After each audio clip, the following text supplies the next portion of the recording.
አስፈሪ ሆኗል። ከአፋር ክልል ስለተሰማው እሳተ ገሞራ ፍንዳታ አዲስ መረጃ አለን፣ ወደ እናንተ ይዘን እንመጣለን። ቀይ ባህርን ጭሱ ተሻግሮ ሄዷል የተባለ ነው። በጣም አነጋጋሪ ሆኗል።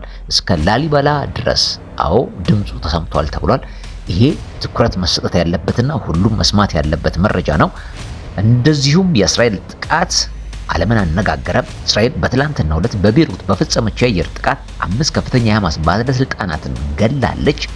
እጅግ በጣም ከፍተኛ የሆነ አዛዥም ዓለም እስኪነጋገርበት ድረስ ያደረሰውን ግድያን ፈጽማለች። ሁለቱንም አንገብጋቢ መረጃዎች ወደ እናንተ እናደርሳለን። አስፈሪ ሆኗል። ከዚህ እንጀምራለን። አፋር ክልል ስለተሰማው አዲሱ ፍንዳታ እነግራችኋለን። የእሳተ ገሞራው ፍንዳታ ያስከተለው ጭስ በአቅራቢያ ከሚገኙ አካባቢዎች ነዋሪዎች ማፈን ጀምሯል። ያለው ሁኔታ ያስፈራል።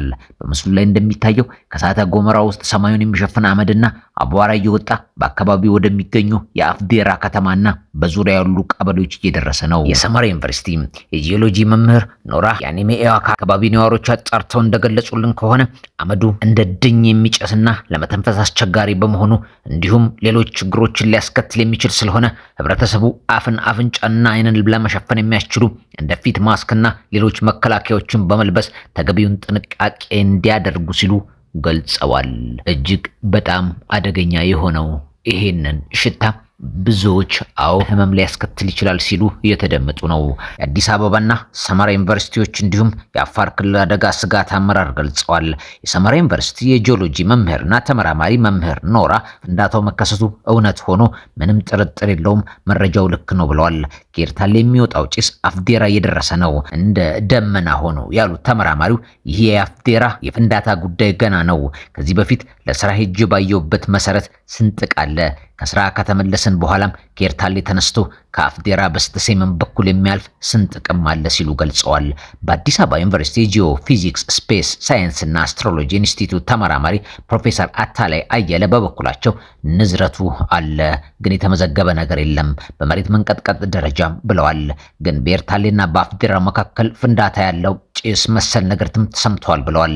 የመሬት መንቀጥቀጥ ንዝረት ወይም ሞገድ አዲስ አበባ መድረስ የሚችል የተመዘገበ ነገር የለም፣ ግን ክትትል ይፈልጋል ያሉት ተመራማሪው የፈነዳው እሳተ ገሞራ ይሁን አይሁን ገና እንዳልታወቀ ግን የታፈነ እንፋሎት ሊሆን እንደሚችልም አስረድተዋል። ጭስ ወደ ላይ ይወጣል፣ ድምጽም አለው። የአፍዴራ ሐይቅም በቅርበት አለ። ከእንፋሎት ጋር የተገናኘ ታመቀ ኃይል ነው የሚሆነው። በቀጣይ የምናየው ይሆናል ነው ያሉት።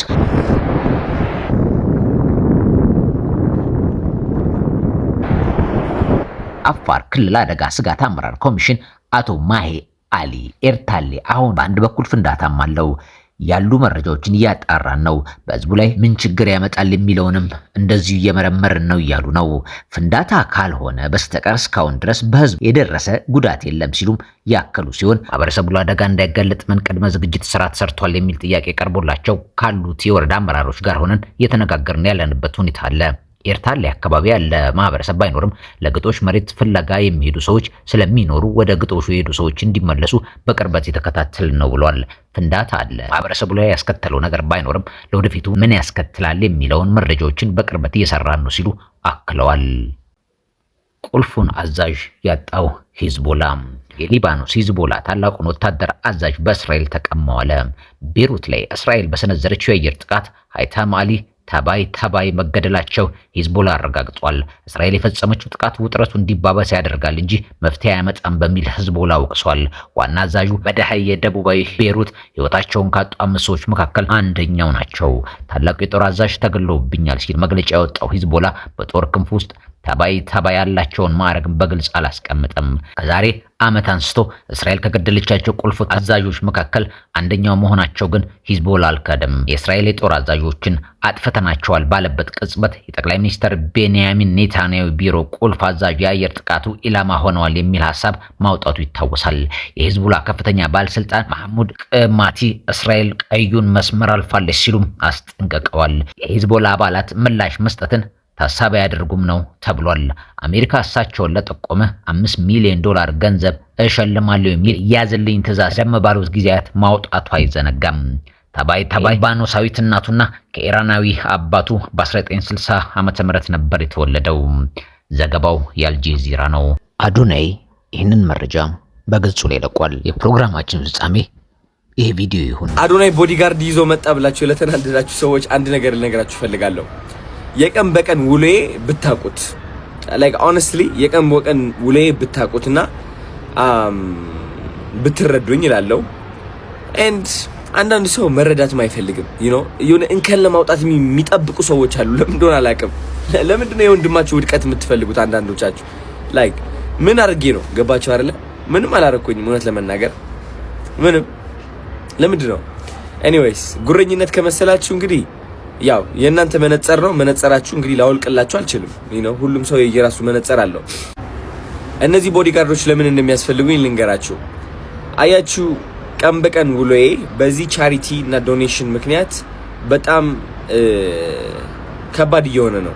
ለምን በጣም ብዙ ሰዎች በስልክ ብቻ ሳይሆን በአካልም ይመጣሉ።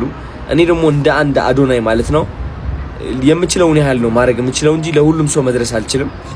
ሰው የቀን በቀን ውሎዬ በቃ ልቤ እየደበረኝ ማለት ነው እየጨነቀኝ ምናምን እምቢ እያልኩኝ ሙሉበት ነው ኖ እያልኩኝ ማለት ነው because በጣም ከመብዛቱ የተነሳ and 2F real estate ነው ፕሮፐርቲ የሰጣችሁት የ10 ሚሊዮን የሆነ ቪዲዮ ለቃችሁ ነበር። አዶናይ የፈለከው ምረጥ ያላችሁኝ ማለት ነው። እሱ ምንድነው ያደረገኝ? አንደኛ ነገር የማይሆን ስፖት ላይ ያስቀመጠኝ። በጣም ብዙ ሰዎች በጣም ብዙ እርዳታ ድርጅቶች በጣም ከምታስቡት በላይ በአካልም በስልክም አፕሮች ያደርጉኛል። ሶ አሁን ወደዛ ታላቁ ሩጫ ስመጣ እኔ አንደኛ ነገር እንደ ኖርማል ሰው ኢንጆይ ማድረግ እፈልጋለሁ and I mean በጣም ደስተኛ ነኝ። ሰዎች መጥተው ከኔ ጋር ሲሆኑ ከሰዎች ጋር ሳወራ በጣም ደስተኛ ነኝ። ሲደብረኝም አይታችሁ አታውቁም በእርግጠኝነት ገባችሁ አይደለ? ላይቭ ገብታችሁ ቼክ አድርጉ። I was very happy ግን እኔ ደግሞ እንደናንተ መዝናናት ፈልጋለሁ፣ መጫወት ፈልጋለሁ፣ ገባችሁ? መሮጥ ፈልጋለሁ ምናምን and also ምን ያደርገዋል ይሄ መሰላችሁ? እኔ አሁን ብዙዎቻችሁ የመሰላችሁ ማለት ነው ጠላቶች ኖሮኝ ምናምን በቃ ለመጎረር እና ምንም ወይም አስባችሁት ነው። እኔ ግን ጋይስ የሚወዱኝ ሰዎች አሉ፣ የምወዳቸው ሰዎች አሉ፣ በጣም ብዙ ማለት ነው። እነዚህ ሰዎች ሳያስቡት እኔ ምን እያረኩኝ እንደሆነ ሳያስቡት ማለት ነው እኔን ሲያዩ ከፍቅር ተነስተው ወደ እኔ ይመጣሉ፣ ወደ አዶናይ ይመጣሉ። እኔም በፍቅር ነው ማስተናግዳቸው። 3 ሰው 4 ሰው 5 ሰው 10 ሰው ማስተናገድ እችላለሁ።